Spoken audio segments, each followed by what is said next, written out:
Ayun no, Ari Uten mga kapudyak. So, good morning. Medyo matagal-tagal tayong hindi nakapag gawa ng mga episodes paano. Mamaya ko kwento ko sa inyo.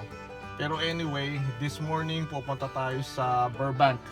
Tapos doon tayo papadyak, tapos kakain tayo ng Persian food or Mediterranean. So, sama kayo.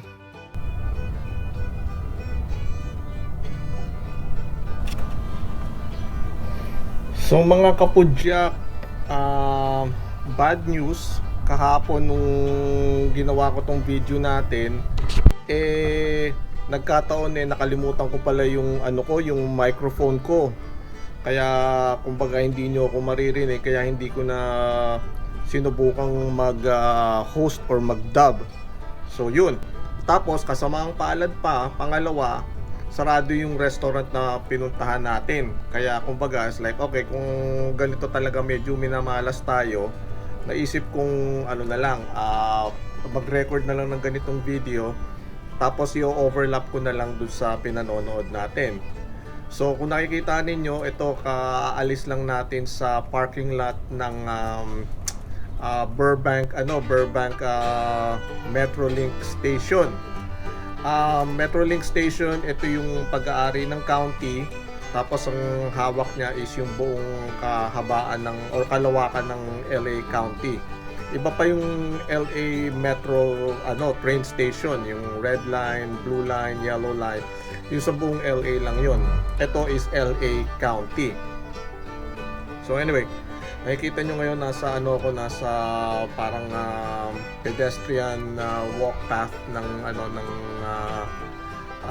saan ba to? Sa papuntang papuntang overpass dito sa Burbank. So yun, ang isa pa palang gusto kong mangyari habang pinanonood nyo to is i-incorporate ko na rin yung tawag nito, yung Padyak movie.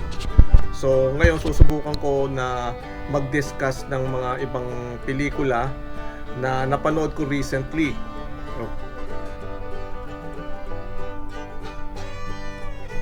Eto sa parting to, medyo nililigaw ako ng GPS. Meron akong gustong puntahan sana na ikutin muna bago tayo dumiretso doon sa restaurant. Ang kaso, pinaiikot-ikot ako, hindi malaman ng GPS kung nasaan ako. Kaya yan, paikot-ikot ako dito. Kita nyo, eto pataas.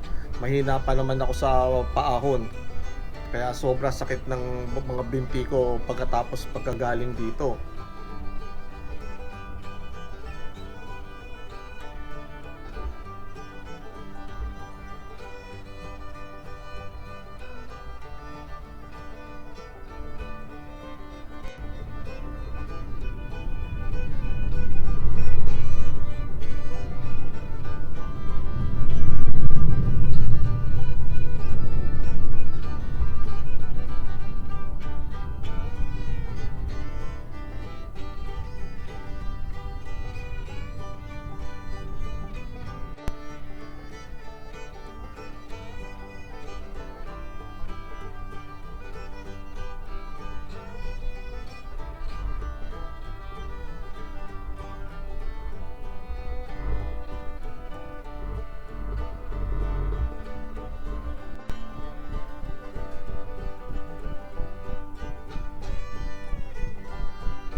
Ito to sa parting to, makikita ninyo sa may kanan, may parang restaurant, ang daming mga nakapila, even though ang aga pa, mga alas 10 pa lang ng umaga, pero ang daming nakapila nung napadaan ako. Anyway, ang unang pelikula na gusto kong i-discuss is si Maria, yung kanya ng Netflix. Hindi lang ako sigurado kung sino yung bida so tingnan natin i-search natin dito. Ito si sino ba to? Si Christine Reyes ba yung bida? So yun, basically pag marami ka nang napapanood na pelikula, alam mo na kung sino yung ginagaya ng Filipino movie. So basically, this is just a rehash ng pelikulang Long Kiss Goodnight noong 1996 yata. Okay, ang bida si Samuel L. Jackson at saka si Gina Davis yata. Si Gina Davis hindi nagkaanong umano ang career niya after the 90s. So anyway, Samuel L. Jackson, of course kilala natin kung sino siya. So anyway, ang premise ng Long Kiss Goodnight, assassin, nabundol yung ulo niya, tapos pagkagising niya may amnesia, so she started a different life. Tapos and after a few years nga na-establish na yung buhay niya. She's a teacher, a mom, tapos hindi naman housewife, pero yung simpleng pamumuhay. May asawa na siya. So yeah, and then one fateful night nabundol yung utak niya, nabundol ulit siya, nagkaroon ng aksidente, and then from there parang na unti-unting nagigising yung yung true identity niya, tapos naaalala niya kung sino siya basically.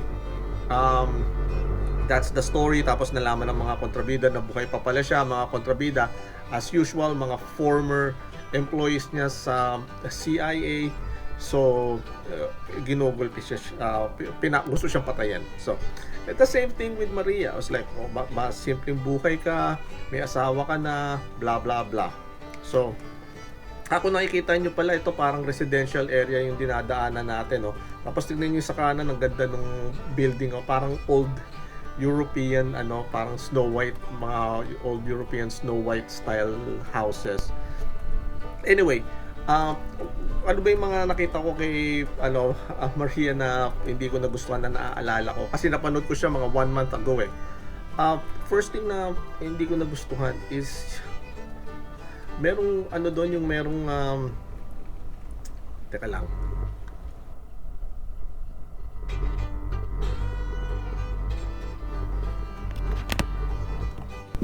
Oh yeah, ang una ko naaalala, maganda pala tong nakakatuwa tong dinadaanan natin, no? Parang old neighborhood ng Burbank na kita nyo wala nang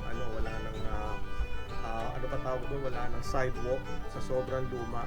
Tsaka mga old houses to, itong mga dinadaanan natin, tsaka mga mayayaman tong lugar na to, kumbaga parang lower upper class ang mga nakatira dito, or upper middle class mga nakatira rito. Kita mo may mga driveway, may mga bahay nila eh. Anyway, balik tayo kay Maria. Ang hindi ko nagustuhan kay Maria, mas unang-una pa lang is yung opening scenes na ini-establish yung character niya na, okay, opening scene, assassin siya at nakakita siya ng bata, naawa siya, hindi niya pinatay. Ang pinatay niya yung kasama niya. Okay, cool. Tapos kung ini-establish yung buhay niya na loving wife, loving mom, simpleng buhay. It took like 3 or 4 scenes.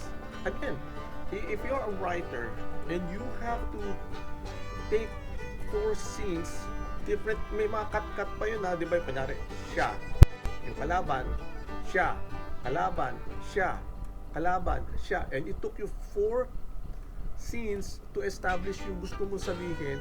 Ibig sabihin, you're not efficiently writing the story, you're not efficiently writing the scene.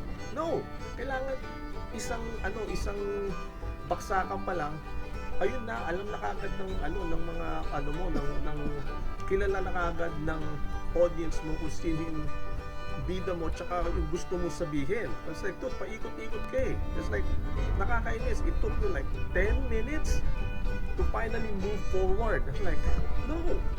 It's like, that's very, very inefficient. Okay? Tapos of course, dito yung they're trying to do this style ni John Wick na like, it just doesn't work. It doesn't work. Yun lang yung naaalala ko na nainis ako na it's like I just turned it off. I'm like, dude, anong klaseng ito? And this is Netflix, okay? Kumbaga mga Pilipino, maraming iba't ibang lahi ang manonood nito. Let's take our game to the next level. Let's try to keep up with the storytelling, okay?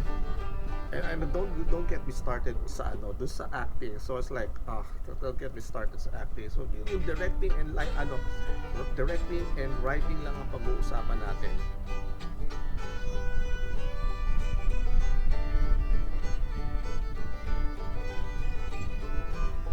So right now, nakita ninyo, pumasok ako dun sa bike path.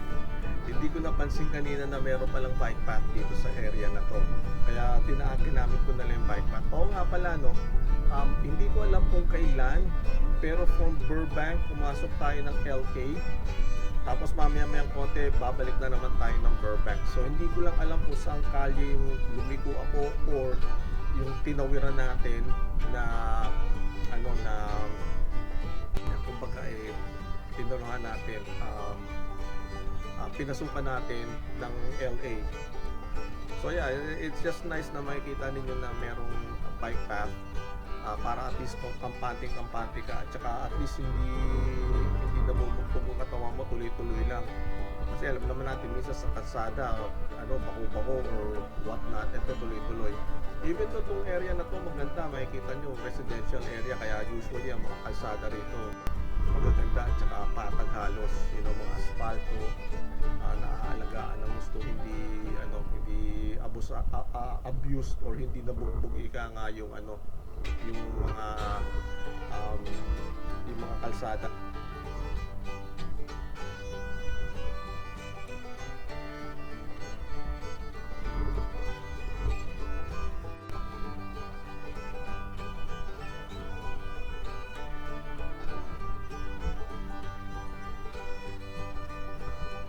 So, yun lang ang masasabi ko kay Maria.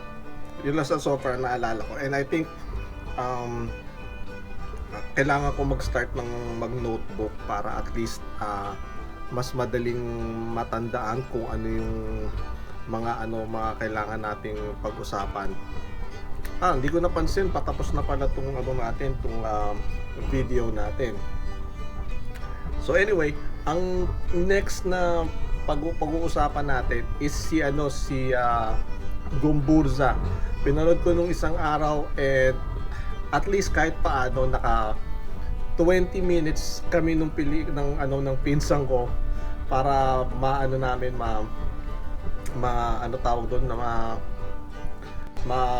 makritik kung ano yung mga mali, and please panoorin ninyo because again, if you're a filmmaker, you wanna hear kung ano yung saan nagkakamali yung mga filmmakers natin.